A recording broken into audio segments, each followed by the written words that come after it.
अमनदीप विजय। राधा वंश। राधे राधे गुरुजी। गुरुजी आपके चरणों में कोटि कोटि प्रणाम। गुरुजी मैं सिख हूँ और बचपन से ही मेरे पूजा पाठ और गुरुद्वारे में अत्यंत रुचि थी। इसके बावजूद भी मेरे दिमाग में हमेशा मानसिक बल और विवेक की कमी रही।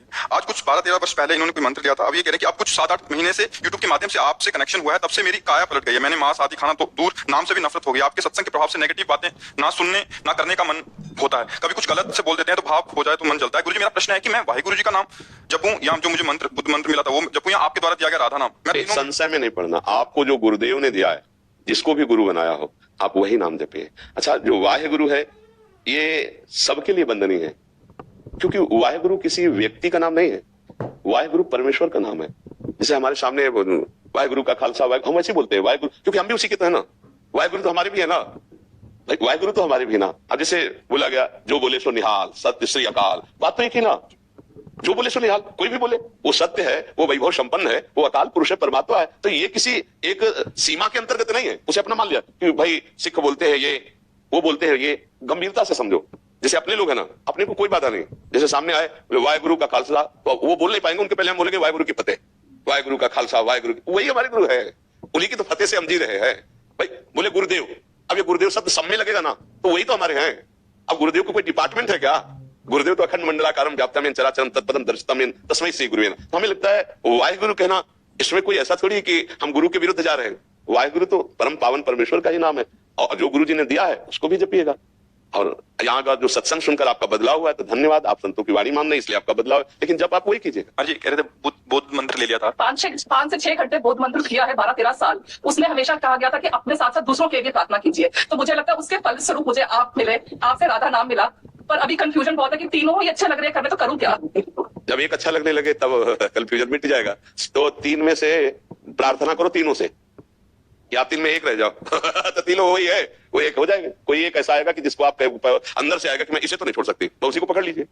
तीनों से प्रार्थना रोज करो, प्रातः काल उठ करके, हे राधा नाम, हे वाहिगुरु, और उनका जो बुद्ध भगवान का मंत्र हो कि आप तीनों कृपा करो और हमें जो मार्ग हमारे अंदर प्रकाशित करना हो आप प्रकाश। अगर चलने लगे जो वाहिगुरु वाहिगुरु वाहे राधा राधा राधा राधा, तो उसी में टिक जाओ कि वाहिगुरु आपको ये जपवाना चाहते, वाहिगुरु ऐसे चलाना चाहते, संशय खत्म हो जाएगा। गुरु जी, आपने हमेशा सत्संग में कहा प्रीति एक से होनी चाहिए। वो होती ही एक से, देखो 3 से तो कंफ्यूजन हो गया ना एक में कंफ्यूजन नहीं होगा, तो एक पकड़ लेना, प्रार्थना करो, एक मार्ग पकड़ लो, उसी में चलो, उसी में आनंद का अनुभव। अब सबसे प्रार्थना जाते जाते कि शराब मत पियो, मांस मत खाओ, पराई माताओं बहनों की तरफ गंदी बात मत सोचो, राधा राधा जपो।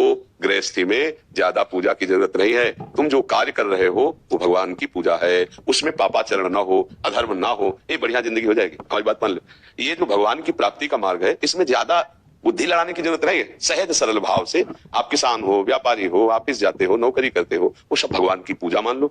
उसमें अधर्म ना करो, जो आपका कर्तव्य ईमानदारी से करो, भगवान तुम्हें देख रहा है। और नाम जप करो, जो नाम प्रिय हो, जो गुरुदेव ने दिया हो। क्या हमारे जीवन धन राधा राधा राधा राधा राधा, और ये गंदी बातें मत करो, तो हमारे पास आने का लाभ मिल जाएगा, संत संग का लाभ मिल जाएगा। ठीक है, गुरुदेव आपके श्री चरणों में प्रणाम करता हूँ। मेरा जीवन सफल हो गया। आज मेरी 38 वर्ष की आयु सफल इसलिए हुआ क्योंकि आप जैसे महापुरुषों के दर्शन करके मेरे अंदर जो एक जोत जगी है, मैं आपको शब्दों के साथ बयान नहीं कर सकता। मैं माता वैष्णो देवी का भगत हूँ और श्राइन बोर्ड से वैष्णो देवी से जुड़ा हुआ हूँ। जय माता दी, राधे राधे। और एक बात आपसे सिर्फ 1 सेकंड के लिए कहना चाहूंगा, आपने आज जो युवाओं के अंदर जो जोत जगाई है, वो संस्कार डाले हैं राधा राधा नाम के, वो कोई कर ही नहीं सकता। ये सब श्री जी की कृपा से, गुरु जी की कृपा से ना, उन्हीं की कृपा से। एक भैया तिनका हवा में उड़ा और मंदिर की चोटी में जाके गिर गया, मंदिर की चोटी में।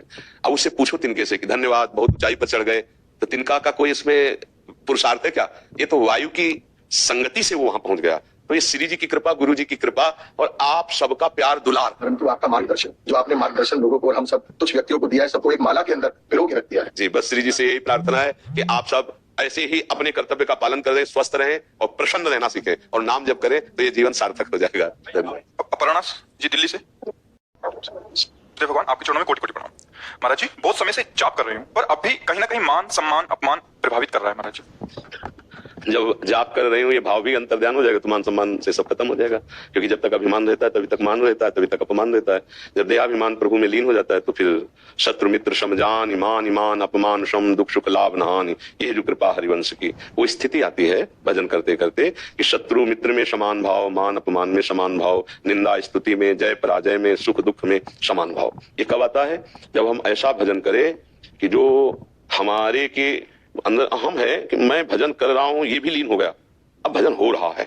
उस उपासक के अंदर जिसका मैं प्रभु में लीन हो गया है, जिसके हृदय में ये बात आ गई है कि प्रभु ही बैठ करके हमारे मन में भजन कर रहे हैं, प्रभु ही हमारे चित्त में, हमारी बुद्धि में, अहम में, अब हमारा कोई कर्तृत्वाभिमान नहीं रहा, तब वो द्वंद्वातीत स्थिति को प्राप्त होता है।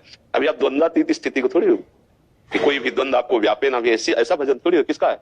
हाँ, ऐसा भजन थोड़ी हो रहा है, उसी भजन को बढ़ाते रहो। अभी निरंतर भजन नहीं होता, देखो ना, फिर भजन की जो द्वंद्वातीत स्थिति है उसमें मैं भजन कर रहा हूं, इसका भी विस्मरण है, स्वाभाविक भजन हो रहा है। उस स्थिति में जब अहम समर्पित हो जाता है तब मान अपमान निंदा स्तुति ये प्रभाव नहीं डाल पाते। गुणातीत स्थिति में, द्वंद्वातीत स्थिति में ही इनका प्रभाव नहीं पड़ता।